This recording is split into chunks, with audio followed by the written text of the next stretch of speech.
Fala pessoal, tudo bem? Professor Silvio, Oi, gente. Professora Samantha, com vocês. Prazer.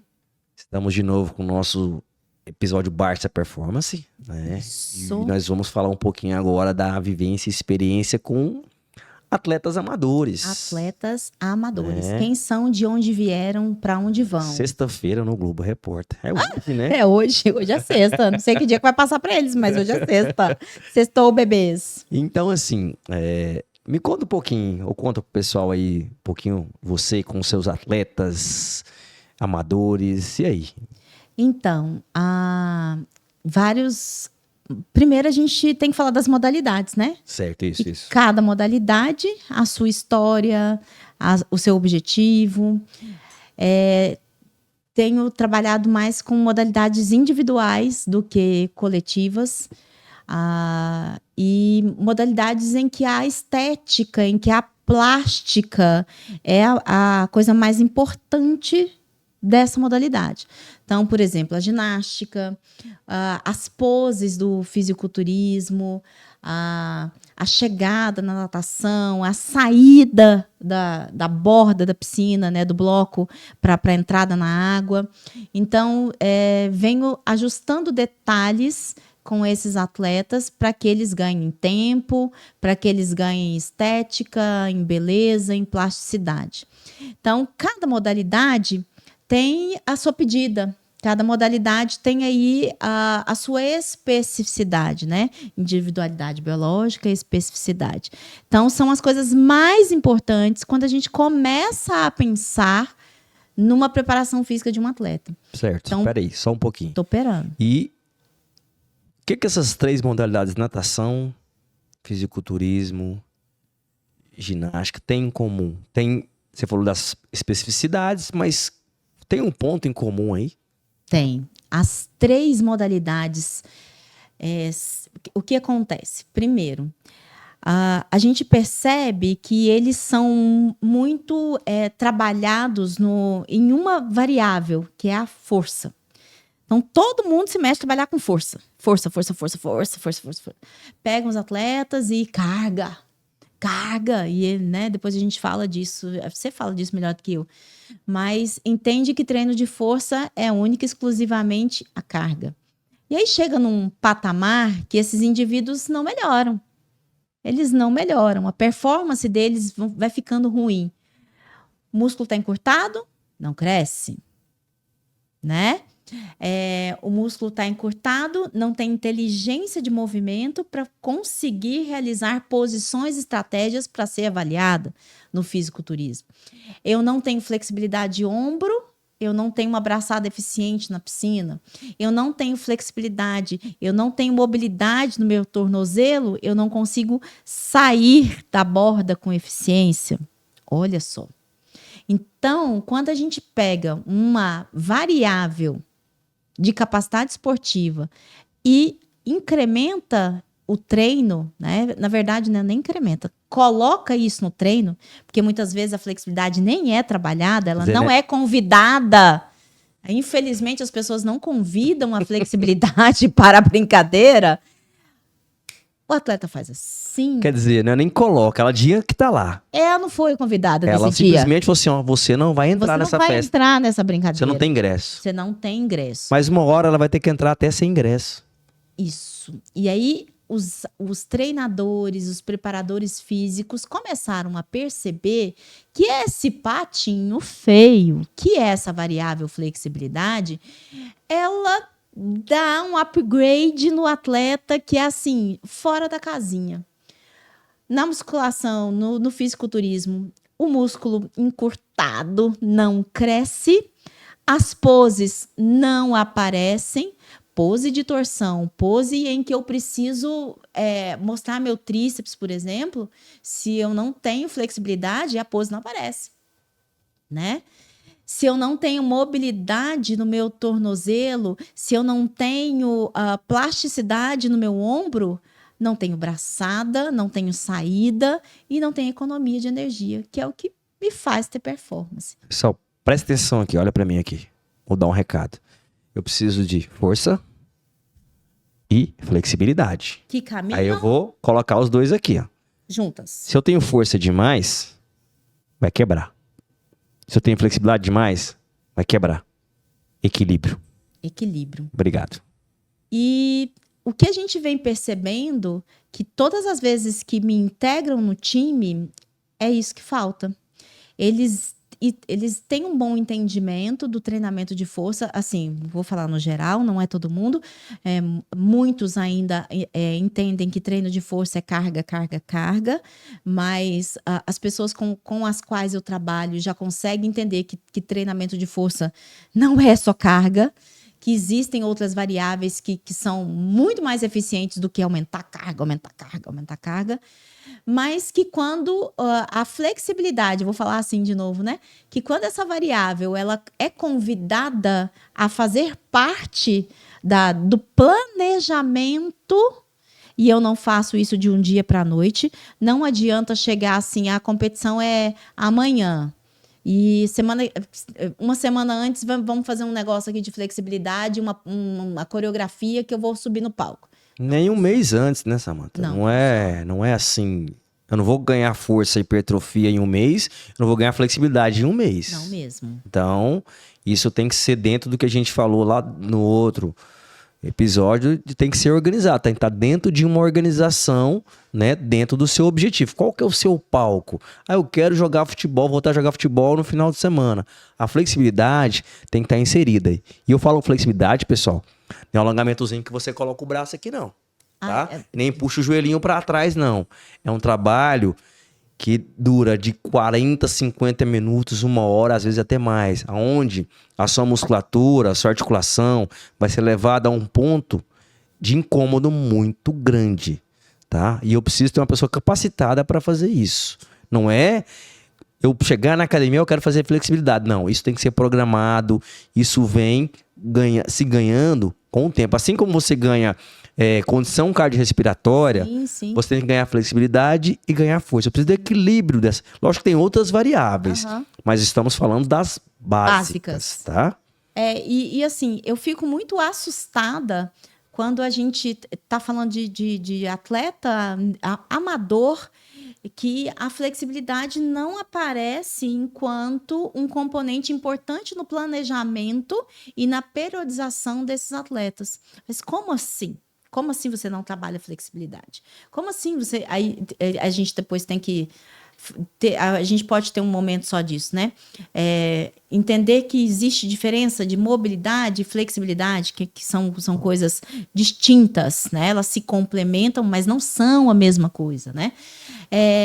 Isso não é pensado pela equipe que está ali preparando. E às vezes a gente até tem que também dar a mão à palmatória, porque a pessoa que está fazendo aquela preparação, ela está específico para uma parte do treinamento, né? Então, eu vou fazer o trabalho de força, eu vou fazer o trabalho cardiorrespiratório, e a flexibilidade tem sim que ter seu momento.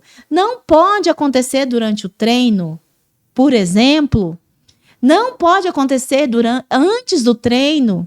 Ela tem que acontecer depois de um treino de força. Porque quem treina flexibilidade aí, não vou nem falar de ciência, vou falar de experiência. Sai de um treino de flexibilidade. Que jeito que você sai, Silvio? Você consegue andar depois? Vamos mudar de assunto. Não quero falar disso, não. Será que eu tenho eficiência mecânica para fazer um treino de técnica depois de um treino de flexibilidade? Mas aí você falou, e assim, aí a gente lembra o que você falou lá no outro episódio. Sim. É equipe de um homem só. Equipe de um homem só. E isso exemplo, dá ruim na preparação física. Quando eu te perguntei, isso dá muito ruim na preparação física. Quando eu te perguntei da questão da vivência com os atletas, é justamente por isso. Porque assim, eu cheguei num ponto com a nossa atleta, Raquel, do fisiculturismo, que assim, eu fazia todo o trabalho dela. Eu era o treinador, super-homem. Eu era o nutri, eu era o médico, né? E até o psicólogo. Chegou um ponto que ela não rendia, né, na categoria que ela tinha escolhido. Eu falei, não te preparo mais se você estiver nessa categoria. Primeiro tem que mudar a categoria. Segundo, a gente precisa do nutricionista. Arrumou, né? Aí ela chegou num ponto que eu falei assim, a sua postura não melhora. Eu não consigo atender mais você assim. A gente tem que colocar a Samantha na equipe. Tanto é que ela tinha uma escoliose horrenda. E assim, e esse período agora que ela não tá treinando com você mais, Já a postura faz tá ficando ruim de novo. Já faz diferença, né? Então, assim, é um ponto que a gente não pode, né, deixar passar batido, né? Que é essa boa condição da flexibilidade, né? E isso é qualquer modalidade. No fisiculturismo mais ainda, principalmente nas meninas que tem que ter coreografia, né? Os meninos também. Mas se eu não tenho uma boa postura, eu não encaixo a pose. Quando eu encaixo uma pose, seja um duplo bíceps, um peitoral melhor lado, vai dar cãibra. A condição, por eu não ter flexibilidade, não consegue manter a posição, o corpo não tem. a pessoa sofre mais tempo. O corpo não responde e às vezes a condição muscular tá maravilhosa, o corpo sabe o tônus, a qualidade, mas ele não consegue mostrar aquilo. Muitas vezes um atleta que não está tão bem preparado, como ele teve o cuidado de inserir, né, a flexibilidade na sua preparação, ele consegue encaixar as poses com muito mais facilidade. Então ele fica no palco uma estética muito mais bonita, né? E eu não sei por que esse povo tem tanto preconceito com isso, Não, né? mas a flexibilidade, Samantha, aí eu vou puxar essa questão, porque como você não vivia, né? Agora vive mais na sala de musculação, Sim. ela é mal vista, Sim. né? Por conceitos científicos aplicados de forma errada, aonde se eu fizer flexibilidade, não é nem flexibilidade, alongamento antes do treino de força, eu prejudico. Por um lado, é correto, mas as pessoas acham que alongamento é treino de flexibilidade. Não Você é. puxar o joelho 30 segundos para trás, Não é. e eu for pôr o agachamento, vai melhorar meu agachamento, não vai piorar. Muito pelo contrário. Mas se agora eu fizer um trabalho de flexibilidade, com facilitação, com um trabalho forçado, cara, aí eu não tenho que agachar mesmo, não. Né? Eu desliguei tudo que eu precisava daquele musculatura ali, né? Só que as pessoas ainda, infelizmente, na nossa área, têm conceitos errôneos, né? E a gente bate em cima da educação física. Isso não é da questão só da faculdade, não. O profissional sai e ele não consegue ler. Ele tem informação, mas ele não consegue aliar essa informação com conhecimento, né? Não pode alongar, senão você não hipertrofia. Cara, tem milhões de atletas de fisiculturismo de altíssimo nível que os caras fazem trabalho de flexibilidade. E são Só que eles incríveis. não contam isso no YouTube pra vocês, não. Mas já tem muita gente contando. Eu acho que tem desmistificado muito, né? Precisa, né? Quanto mais, Sim. melhor. Tem desmistificado muito isso nas redes sociais. A gente consegue perceber isso. Mas eu brinquei no outro episódio que eu falo que eu me sentia ET, né? Hoje atendo muito nas salas de musculação para fazer trabalho de mobilidade e de flexibilidade, muito atrelado às dores, né? A pessoa tá aí com dor para todo quanto é lado, e a gente faz especificamente esses trabalhos. E quando eu tô lá fazendo o trabalho, chega os coleguinhas e falam assim: você tá fazendo aulinha de balé? Que treino fofo é esse, né? E acham que aquilo é muito tranquilo, que é tudo muito fácil. E a gente tem que tomar cuidado, porque a flexibilidade, ela também segue princípios, ela também tem metodologias, né? Sim. Então, assim, e eu vou progredindo isso. Então, se eu começo hoje, vamos fazer uma posição simples, né? Uma posição que a gente, inclusive, atesta a flexibilidade, e esse é um padrão ouro, que é a flexibilidade da cadeia posterior.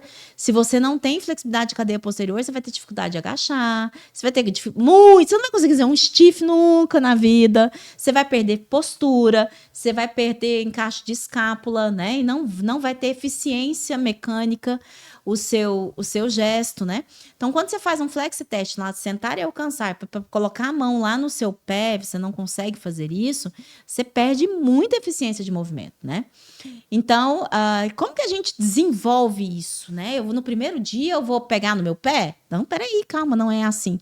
Assim como no primeiro dia, você não faz um supino com 100 quilos. A gente tá falando de cadeias musculares, né? Se aquela cadeia não tá bem organizada, você não vai conseguir. Então, como a Samantha falou, eu preciso ter essa progressão de treino, no né? treino. A gente fala progressão de carga, a progressão de carga é para flexibilidade também. Né? Treino de flexibilidade é treino de força.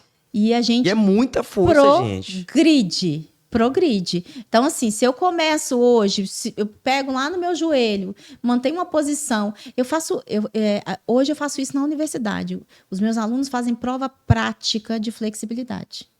E eles agradecem ao final, porque eles, 18, 19 anos, com dores nas costas.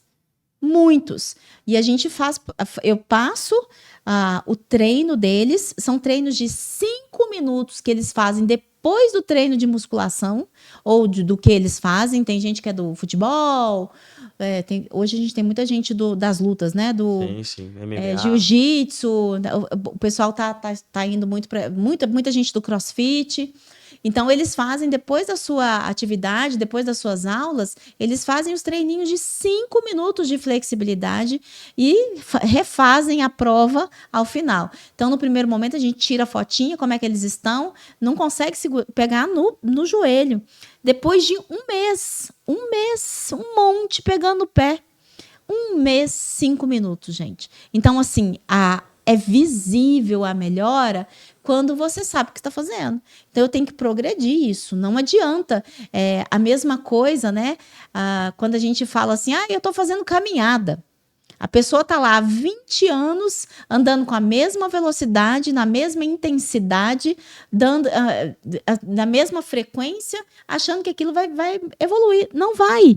A gente precisa saber manipular as variáveis. É o tempo, é a amplitude, é a técnica. Eu vou fazer um ativo, eu vou fazer um balístico, eu vou fazer um 3S, né? Então, a gente tem que ficar modificando as variáveis. Eu tenho que pensar no meu atleta, pensar no que é específico da modalidade e o que eu tenho que trabalhar. Sim. Por exemplo, com as meninas lá do fisiculturismo que tem muita pose de perna, flexibilidade de membros inferiores, quadril, extremamente importante. Lá na natação, ombro e pé, tornozelo, tem que movimentar. Tem que movimentar. A gente teve uma clínica de natação agora de alto rendimento no início do ano. Tinha um atleta do Minas Tênis Clube, campeão brasileiro de natação no nado peito. Na hora que ele foi fazer movimento de rotação com o pé, eu falei assim, como que você é campeão brasileiro, colega? Né? E aí, passei alguns exercícios para ele. Esses dias ele teve campeonato brasileiro de inverno. Ele melhorou 4 segundos. Você tem noção do que é 4 segundos na piscina, gente? Muito legal, né? É muito massa. Com ajustes pequenos, coisa de 5 minutos depois do treino dele. Então, esses feedbacks, né? Eles são muito legais. E a gente precisa entender cada capacidade, cada variável e a forma como você vai jogar isso para o seu atleta. O que ele precisa, o que ele não precisa, o que eu posso tirar, o que eu não posso tirar, né? Então, a ciência da preparação física, ela vem muito nesse sentido, e não só para o atleta de ponta, esse conhecimento ele vai ser levado também para os indivíduos atletas amadores, né? As pessoas que têm a atividade física, o exercício como um hobby, né? Elas precisam ter essa base, esse conhecimento e esse treinamento também, né? Então, o nosso objetivo é trazer isso para vocês, né? De uma forma mais simplificada. Não que a ciência é simples, né? Mas simplificar esse conhecimento e vocês começarem a entender, né? Até mesmo quem vai treinar, seja na rua, num centro de treinamento, numa academia, que você precisa de todos esses elementos. Não é só eu chegar na academia e fazer força pela força. Não é só fazer condicionamento físico pelo condicionamento físico. Como que vai estar na minha planilha, a partir de amanhã, o meu trabalho de flexibilidade? Como que vai estar o meu trabalho de condicionamento? Como é que vou conseguir aliar esses 3? Né? E aí eu vou entrar na musculação. Como é que eu vou aumentar minha flexibilidade no supino? Eu estou fazendo com a barra está encostando no peito. Vou fazer com halteres. O halteres vai passar da minha linha do peitoral. Pois é, mas eu tenho mobilidade torácica para isso? Então eu preciso de um professor de flexibilidade. Então a gente vai começando a agregar valores, agregar variáveis para quê? Para que eu seja um atleta amador saudável. Eu primeiro preciso ter saúde, para depois ter uma performance muito boa, né? Então, os nossos bate-papos, né, que nós vamos começar uma série de assuntos aqui para vocês, tá? A gente vai aprofundar, a gente vai começar do simples para o complexo. Tá? Só que a gente quer trazer essa nossa vivência, tanto teórica quanto prática, né, para quem não é da área também. né? A gente quer trazer vocês para esse nosso mundo. Falar, nossa, é legal, né? Não é tão complexo quanto parece esse bicho de 7 cabeças, né? E não é só ficar assim, 3 de 10 eu sei fazer, não. Por trás do 3 de 10, pessoal, tem coisa demais. Tá? Então a gente quer mostrar esse mundinho para vocês aqui. E assim, eu espero que vocês possam acompanhar a gente, né? A gente vai deixar depois todas as informações para vocês estarem acompanhando esses episódios aqui, tá bom? E é isso, né, tia? Tem mais alguma coisa? Não, porque nosso tempo tá curto, né? Então nós fica falando até amanhã. A gente continua depois. No próximo episódio. Qual que é o tema do próximo episódio? Você não sabe, né? Tá vendo? Viu tanto que é legal? Você me sacaneou agora, né? Pessoal, valeu demais, tá? Obrigada pela audiência. E fiquem com Deus. Beijo. Tchau. Tchau, tchau.